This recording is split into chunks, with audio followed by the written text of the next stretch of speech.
Em 4 de dezembro de 1983, o voo 219 desapareceu repentinamente do radar sobre o Ártico durante um dos dias mais rigorosos do inverno. Naquele dia, estavam 150 passageiros e membros da tripulação, cada um com sua própria história, esperanças e sonhos. A última mensagem do capitão da aeronave foi recebida às 23h47. Um pedido desesperado de ajuda interrompido no meio da frase. Atingimos uma turbulência severa, altitude de 10.500 metros. Os motores 1 e 4 falharam, solicitando emergência.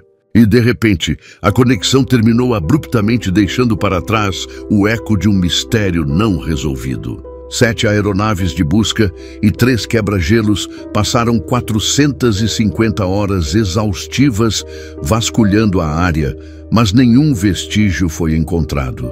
Durante 40 anos, o mistério permaneceu enterrado sob o gelo, como se fosse guardado pela própria natureza, até janeiro de 2024, quando um satélite militar detectou acidentalmente um objeto de metal escondido no gelo do Círculo Ártico. As imagens alarmantes de satélite revelaram uma forma não natural no gelo, levantando dúvidas sobre a origem natural da anomalia. O Dr. James Landon estava se preparando para essa expedição há 15 anos. Cada dia de sua vida era dedicado ao objetivo de encontrar o voo 219. Sua equipe era composta pela elite dos pesquisadores polares. Esses indivíduos estavam cercados de lendas e sussurros sobre suas habilidades. Alguns diziam que eles poderiam sobreviver até mesmo na Lua se necessário. 12 técnicos, 3 médicos e um grupo de especialistas em gelo juntaram-se à equipe principal, criando um mecanismo perfeitamente coordenado para a expedição mais desafiadora de suas carreiras. Cada membro da equipe não era apenas um profissional, mas um verdadeiro pioneiro pronto para enfrentar o desconhecido e o inacreditável. A expedição transportou 84 toneladas de equipamentos para o local do suposto acidente, usando 3 aviões de transporte C-130. O acampamento foi montado com precisão militar em 18 horas. 6 módulos habitacionais isolados foram instalados, 3 antenas de satélite foram montadas e 2 geradores a diesel de 200 kW foram ativados. A configuração técnica parecia capaz de suportar as condições mais adversas da natureza selvagem do Ártico. O frio penetrava em cada componente metálico, como se estivesse testando se o equipamento poderia funcionar no reino do gelo eterno. 4 drones de reconhecimento equipados com radares de varredura profunda criaram um mapa em 3D detalhado de um campo de gelo de 5 km² nas primeiras 48 horas.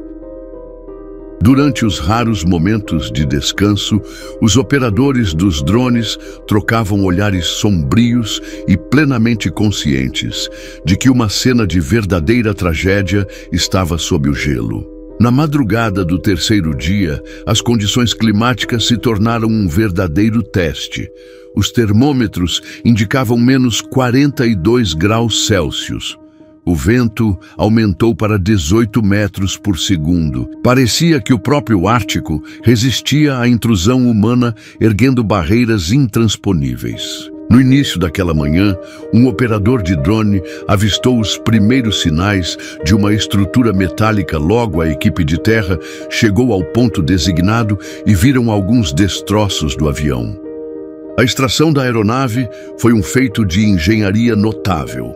Foi implantado um sistema exclusivo de descongelamento, controlado com elementos térmicos, colocados ao redor do local da escavação, que derreteram o gelo a uma taxa de 3 centímetros por hora. Depois de várias horas, a primeira equipe de pesquisadores entrou na aeronave pela saída de emergência acima da asa esquerda. A temperatura da cabine era de menos 38 graus Celsius, transformando o interior em uma cápsula do tempo perfeitamente preservada. Cada pesquisador estava agindo com o máximo de precaução. Ao longo do corredor, havia fragmentos de bolsas e luvas, como se alguém tivesse tentado desesperadamente se agarrar à esperança de sobreviver. As descobertas seguintes deixaram a equipe paralisada de emoção, xícaras de café congeladas nas mesas das bandejas, como se o tempo tivesse parado no momento do acidente, revistas abertas nos assentos com as páginas congeladas em uma quietude eterna. Uma boneca de criança no corredor entre os assentos 33 e 32 era uma testemunha silenciosa da tragédia. Um dos engenheiros não conseguiu conter as lágrimas ao ver um livro infantil aberto com sol e casas desenhados de forma desajeitada. A imagem de sua própria filha passou imediatamente por seus olhos.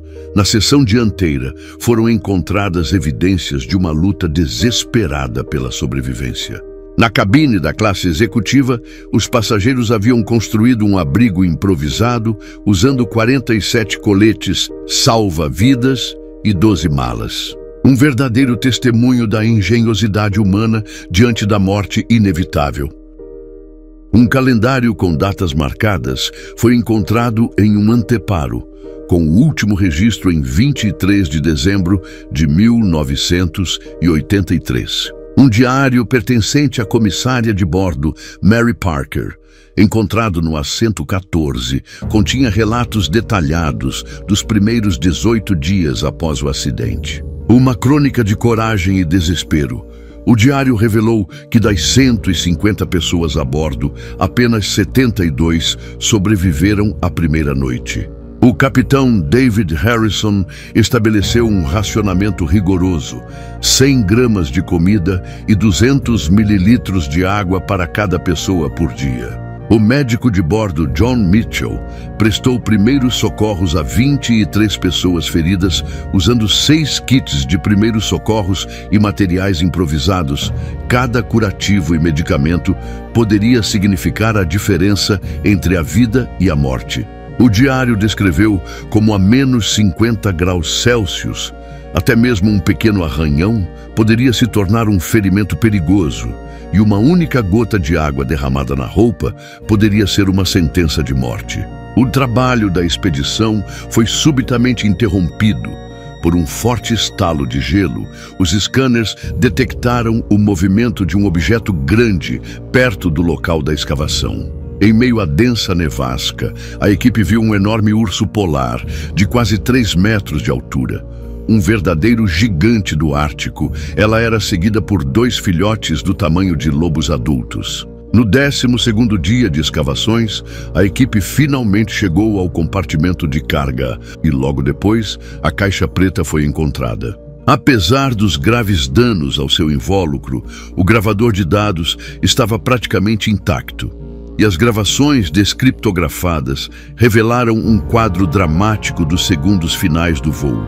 Às 23h42, o avião entrou em uma zona de extrema turbulência com temperaturas externas, caindo para menos 64 graus Celsius, causando o congelamento instantâneo do motor. Os dados permitiram que os especialistas reconstruíssem os últimos minutos do voo. No dia do acidente, o avião se deparou com uma corrente de jato extrema, com temperaturas próximas a menos 60 graus Celsius. A formação de gelo no motor causou sua falha e a sobrecarga a 10.500 metros tornou impossível a recuperação. Os pilotos se esforçaram para estabilizar a aeronave, mas as condições turbulentas causaram um stall aerodinâmico, selando o seu destino. Os especialistas concluíram que as atividades meteorológicas incomuns em dezembro de 1983, incluindo quedas repentinas de temperatura e fortes correntes de ar, tiveram um papel fundamental no desastre. Ao longo de 3 semanas, a equipe de pesquisa encontrou 14 grandes problemas técnicos. A presença da família de ursos polares forçou a equipe a revisar radicalmente seus protocolos de segurança. 12 câmeras com sensores foram instaladas em todo o perímetro do acampamento e 3 dispositivos de imagem térmica monitoraram os menores movimentos dos animais 24 horas por dia. Robert Walsh desenvolveu um sistema de sinalização onde um apito curto avisava sobre a aproximação de ursos, enquanto um apito duplo sinalizava a interrupção imediata de todo o trabalho e cada ação era calculada milimetricamente. Tarde da noite, quando o vento caía em um silêncio assustador, a equipe olhava para o vazio branco, tentando detectar a sombra da curiosa mãe urso deslizando pelo gelo. Durante a última semana da expedição, o comportamento dos ursos deixou os pesquisadores perplexos. A mãe começou a trazer seus filhotes para mais perto do acampamento, passando de 3 a 4 horas observando o trabalho da equipe. As câmeras capturaram vários momentos em que os ursos pareciam ajudar a identificar seções perigosas do gelo, agindo como guias silenciosos na vastidão polar.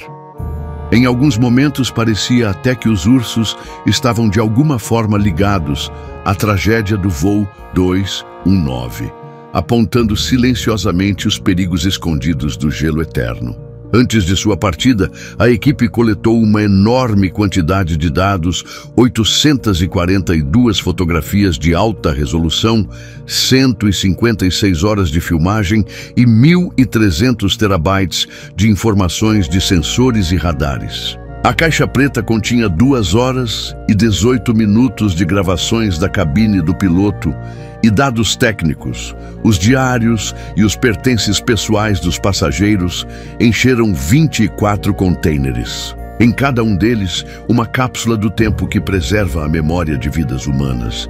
Na última manhã, com a temperatura caindo a incríveis menos 58 graus Celsius, algo inexplicável aconteceu. A mãe ursa trouxe seus filhotes quase até o módulo principal. Eles ficaram observando o carregamento do equipamento por 2 horas, sem se mexer, cautelosos, mas sem mostrar sinais de agressão.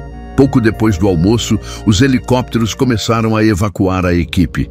A última olhada no local da escavação revelou uma imagem impressionante de figuras brancas paradas no gelo.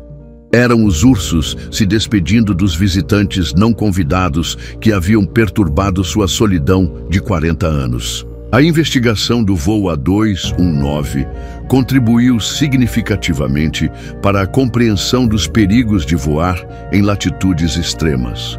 Os resultados da expedição levaram a uma revisão dos protocolos de operação de aeronaves em regiões polares. Espera-se que as tecnologias desenvolvidas a partir dos dados recuperados do voo evitem inúmeros acidentes nas próximas décadas. O mistério do voo 219 foi finalmente resolvido, mas quantos segredos mais estão escondidos nessas terras silenciosas e congeladas?